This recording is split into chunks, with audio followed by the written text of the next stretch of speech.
I think he's doing a really good job. I really do. You can see his personality and his team and the way they play. First two games in particular, you know, this last game got away from him overall. The first two games, it's a one-possession game. They've got the ball and a chance to win the game. So I think he's off to a great start. Seems to be well prepared for the job.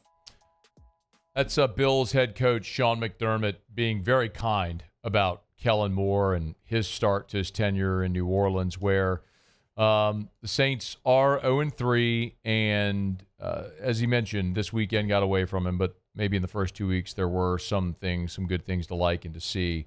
I guess when you look at, you know, a guy like McDermott, you could look at his time there in Buffalo, but you know, his first season with the Bills was 2017, and they went 9-7 that year, made the playoffs. As a matter of fact, Buffalo's made the playoffs every year that McDermott has been the coach, except for 2018, which was his second season. So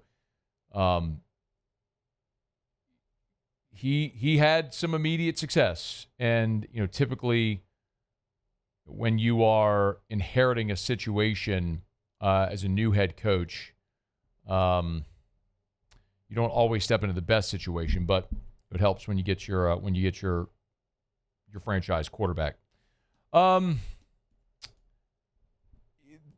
There is just a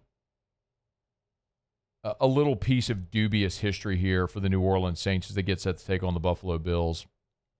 Of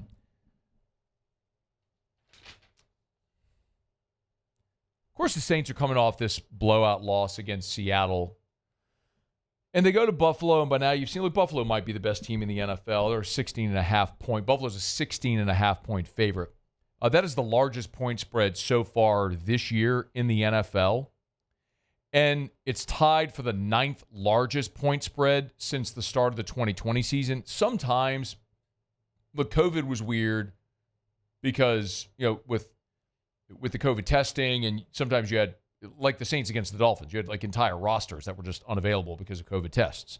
But sometimes at the end of seasons, when you get to week like 17 and 18 and teams are either in the playoffs, they're done, you might see teams rest starters, and so you will see inflated point spread sometimes in week like 17 and 18. But this is the largest point spread of the season so far in the NFL. Buffalo's favored by 16.5 against New Orleans. If you're looking for context, those games from the other 8 games from 2020 to now, only one of the underdogs won the game. The Jets beat the Rams in 2020 as a 17-point underdog. 6 of the other 7 underdogs have failed to cover, meaning the team that was the team that was favored by 16.5 or more, the team that was favored won and covered that number. I mean, it was still a blowout, even despite the massive number. Sometimes Vegas just doesn't know how to properly set lines like this when you're talking about teams that are this bad. And unfortunately for New Orleans, that's kind of where they fall right now. By the way, so Pro Football Reference had this little tidbit. This point spread, this 6.5 point spread, with the Saints being a 16.5 point underdog against Buffalo. This is the biggest the Saints have been an underdog since week 9 of the 1975 season. They were a 16.5 point underdog against the Vikings, and they ended up losing 20-7. They were also an 18-point underdog the week prior against the Raiders and lost 48-10. So in consecutive weeks, they were underdogs by 18 and then 16.5. That was back in 1975. So it's been 50 years. 50, half a century, 50 years since the New Orleans Saints were this big of an underdog in a football game. And y'all, for a franchise that is historically bad, this is historically bad, which is a mouthful. I mean, sometimes we forget. Like, we just lived through this golden era of Peyton Breeze, but everything outside of that has largely been a steaming pile of dung. The New Orleans Saints are one of the worst franchises in the history of North American professional sports. They were founded in 1967.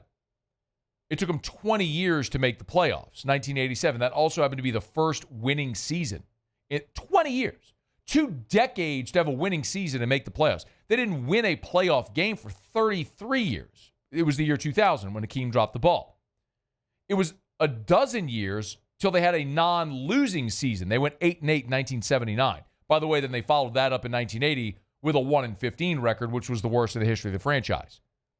The Saints have won 5 games or fewer 19 times in the franchise history. I mean, this is historically an historically bad franchise. And now you are the biggest underdog you've been in 50 years. Mickey Loomis should be very proud of what he's built and the product that he's put out on the field. One of the other things that Sean McDermott talked about when he met with reporters was the home field advantage they have there in Buffalo, which has been really impressive. We take a lot of pride in defending our dirt. There's no other way to really say it. And these guys put a lot of time and blood, sweat, and tears into their jobs every day, their family sacrifice, and playing well at home is a big part of that, is defending what we take a lot of pride in, which is our fan base and how hard we work.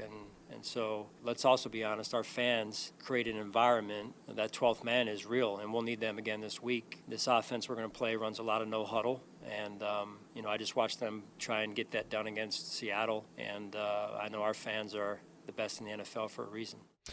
All right, that's Sean McDermott as the Saints head up to Buffalo to take on maybe the best team in the NFL in the Bills in what's going to be a brutal environment for New Orleans to try to go get the first win of the season. Hey, thanks so much for watching. Please leave your comments. I love to interact, and be sure to hit the red subscribe button below.